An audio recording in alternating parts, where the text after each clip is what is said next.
اعوذ باللہ من الشیطان الرجیم بسم اللہ الرحمن الرحیم کلتا الجنتین آتت اکلہا ولم تظلم منہ شیئا وفجرنا خلالہما نہرا صدق اللہ العظیم رب اشرح لی صدری ویسر لی امری واحلل عقدۃ من لسانی یفقہوا قولی رب یسر ولا تعسر وتمم بالخیر آمین یا رب العالمین۔ سورۃ الکہف کی آیت نمبر 33 آپ سکرین پہ لکھی ہوئی دیکھ رہے ہیں، جس کی تلاوت میں نے ابھی آپ کے سامنے کی ہے۔ آج کے لیکچر میں ہم انشاءاللہ تعالیٰ اس آیت کو گرامیٹیکلی انالائز کرنے کی کوشش کر رہے ہیں۔ آیت میں وقف کی ایک علامت ہے، لہٰذا پہلے تو اس آیت کے حصے ہوں گے دو۔ پہلا حصہ ہوگا کلتا الجنتین آتت اکلہا ولم تظلم منہ شیئا، اور دوسرا ہوگا وفجرنا خلالہما نہرا۔ اب جو پہلا حصہ ہے اس میں ہمیں ایک واو عاطفہ نظر آ رہا ہے، لہٰذا پہلے حصے کے ہم دو حصے کر دیں گے۔ پہلا حصہ ہوگا کلتا الجنتین آتت اکلہا، اور دوسرا ہوگا ولم تظلم منہ شیئا۔ اب جو پہلا حصہ ہے پہلے حصے کا، اس کے الفاظ بھی بات کریں گے۔ اس میں پہلا لفظ ہے کلتا۔ کلتا اور کلا یہ دو لفظ ہیں جی، یہ ویسے تو تاکید کے لیے استعمال ہوتے ہیں۔ کس کی تاکید کے لیے استعمال ہوتے ہیں؟ یہ مثنیٰ کی تاکید کے لیے استعمال ہوتے ہیں۔ لسان القرآن کورس میں ایک ٹاپک پڑھایا جاتا ہے توابع کا، اور توابع جمع ہے تابع کی، اور تابع اس اسم کو کہا جاتا ہے جس کا اپنا کوئی اعراب نہیں ہوتا، لیکن وہ اعراب میں ما قبل کسی دوسرے اسم کو فالو کرتا ہے۔ تابع چار طرح کے ہوتے ہیں۔ ایک صفت جسے نعت بھی کہا جاتا ہے، اور یہ بات ہم اچھی طرح جانتے ہیں کہ صفت جو ہے وہ اعراب میں موصوف کے مطابق ہوتی ہے، یعنی صفت کا اپنا کوئی اعراب نہیں ہوتا، موصوف پر اس کا اعراب ڈیپینڈ کرتا ہے۔ اگر موصوف مرفوع ہو تو صفت بھی مرفوع، موصوف منصوب صفت بھی منصوب، موصوف مجرور تو صفت بھی مجرور۔ توابع کی دوسری قسم جو ہے وہ ہے بدل، اور بدل جو ہے مبدل منہ کو اعراب میں فالو کرتا ہے۔ توابع کی تیسری قسم جو ہے وہ ہے معطوف، اور معطوف جو ہے یہ اعراب میں معطوف علیہ کو فالو کرتا ہے۔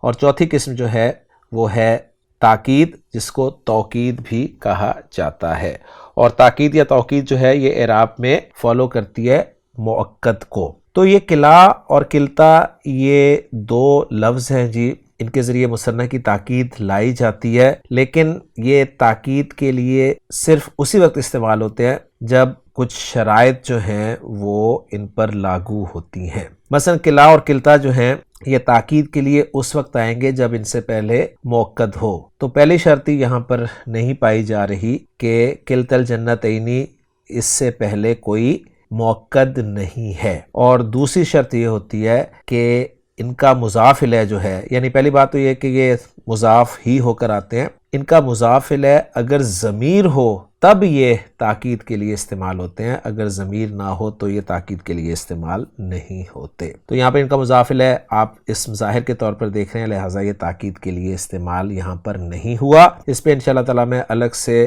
مزید ایک لیکچر ریکارڈ کراؤں گا۔ تو جب یہ تاکید کے لیے استعمال نہیں ہوتے کلا اور کلتا، تو پھر ان کا اعراب کس طرح آتا ہے؟ تو ان کا اعراب جو ہے بالکل اس میں مکسور کی طرح آتا ہے، یعنی تینوں حالتوں میں یہ ایک جیسا ہی رہتے ہیں، یعنی کلتا مرفوع بھی ایسا ہی ہوگا، منصوب بھی ایسا ہی ہوگا، اور مجرور بھی ایسا ہی ہوگا۔ کب؟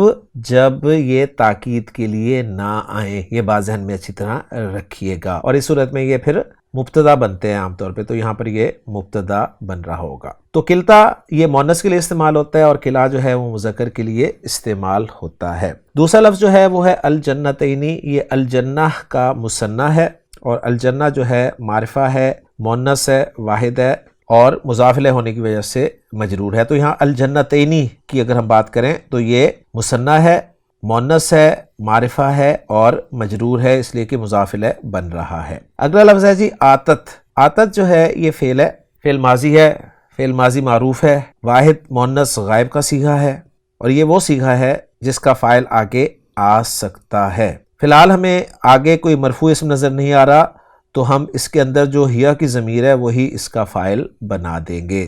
ہیا ضمیر مرفوع متصل مستتر اس کا فاعل ہو جائے گی۔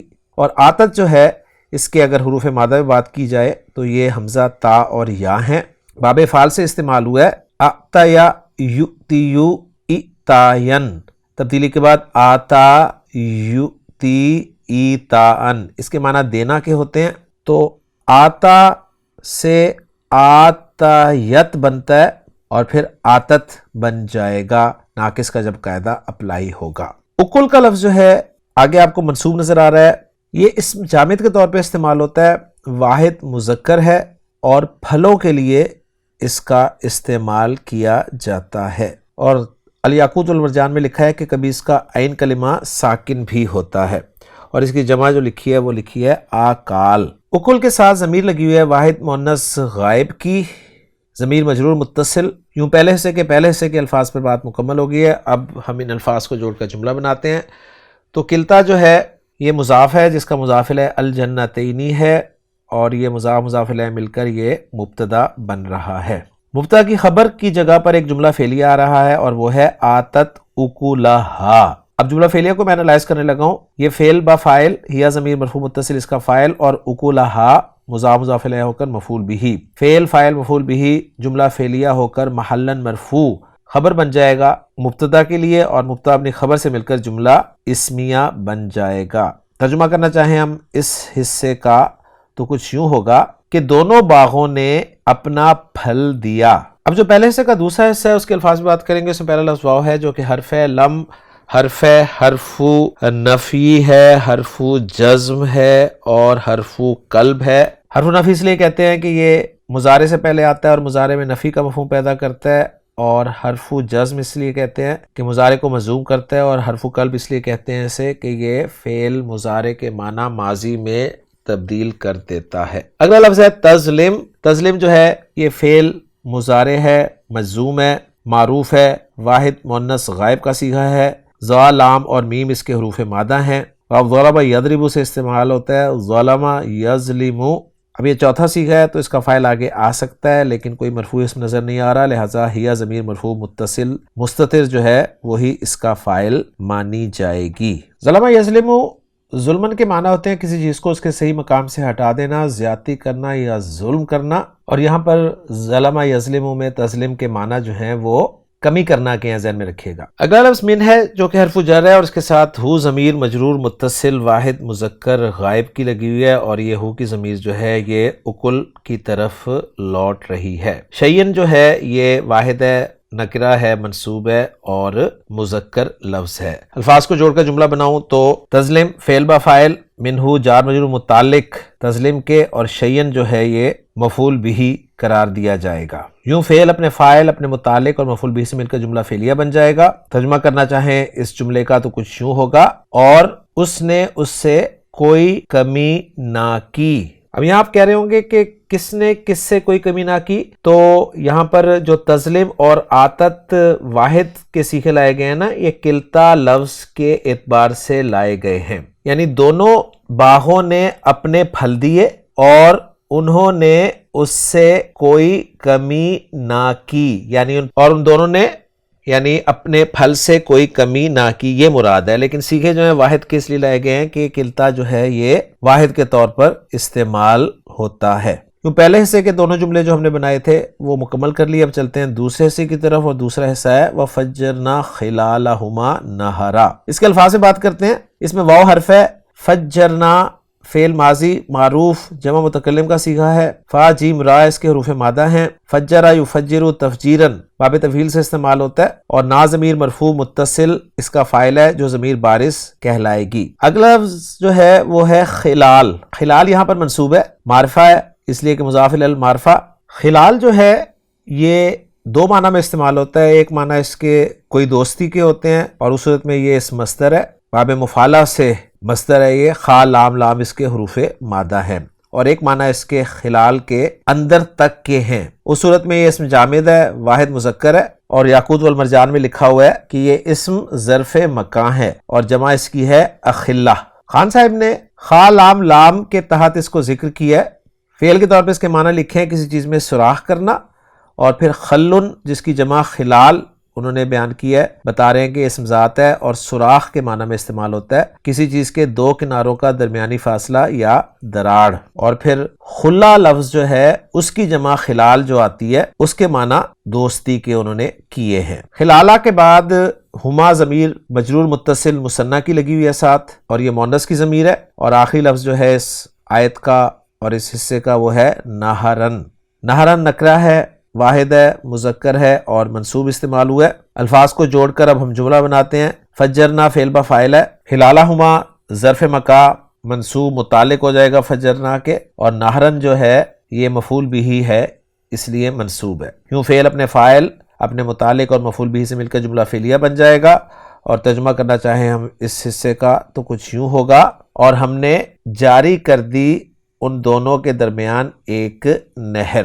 تو الحمدللہ جی ہماری ورکنگ مکمل ہو گئی ہے۔ محمود صافی صاحب کی ورکنگ کے ساتھ اپنی ورکنگ کو میچ کر لیتے ہیں۔ محمود صافی صاحب نے کلتا کے بارے میں لکھا ہے کہ مبتدا ہے، الجنتین مضاف الیہ ہے، اور آتت جو ہے یہ فعل با فاعل ہے، اور واحد لفظ اس لیے لایا گیا ہے کلتا کا لحاظ رکھتے ہوئے۔ اکلہا مفعول بھی ہے اس لیے منصوب ہے۔ واو عاطفہ ہے، لم حرف نفی و جزم ہے۔ تظلم فعل مضارع ہیا فاعل، منہ جار مجرور متعلق ہے تظلم کے، اور اس میں تنقص کے معنی شامل ہے، اور ضمیر بتا رہے ہیں کہ یہ اکل کی طرف لوٹ رہی ہے۔ شیئن مفعول بھی ہے اس لیے منصوب ہے۔ واو عاطفہ فجرنا جعلنا کی مثل ہے، اور خلالہما ظرف مقام منصوب متعلق بھی فجرنا ہے، اور نہرن جو ہے مفعول بھی ہے اس لیے منصوب ہے۔ جملوں کے اعراب کی بات کی جائے تو پہلا جملہ کلتا الجنتین آتت لا محل لها استئناف بیانی قرار دیا ہے۔ آتت فی محل رفع خبر مبتدا کلتا، اور لم تسلم فی محل رفع معطوف علی جملہ آتت، اور آخری جملہ فجرنا فی محل رفع معطوف علی جملہ آتت۔ اور اس کے بارے میں دوسری رائے وہ یہ دے رہے ہیں کہ یہ بھی جائز ہے کہ یہ حال ہو قد کی تقدیر کے ساتھ، یعنی قد کو معذوف مان لیں تو اس کو ہم محلاً منصوب حال بنا دیں گے۔ تو الحمدللہ جی محمود صافی صاحب کی ورکنگ کے ساتھ میچ ہوگی ہماری ورکنگ۔ لیجیے اب ہم اس آیت کا ترجمہ دیکھتے ہیں۔ اس کا ترجمہ کچھ یوں کیا گیا ہے، کلتا الجنتین آتت اکلہا، دونوں باغوں نے اپنا پھل دیا، ولم تظلم منہ شیئا، اور اس سے کچھ کمی نہ کی، وفجرنا خلالہما نہرا، اور ہم نے دونوں کے درمیان ایک نہر جاری کر دی۔ تو الحمدللہ جی آج کے لیکچر میں سورۃ الکہف کی آیت نمبر 33 ہم نے گرامیٹیکلی انالائز کر لی۔ انشاءاللہ تعالیٰ اگلے لیکچر میں اگلی آیت کے ساتھ آپ سے ملاقات ہوگی۔ سبحانک اللہم و بحمدک، اشہد ان لا الہ الا انت، استغفرک و اتوب الیک۔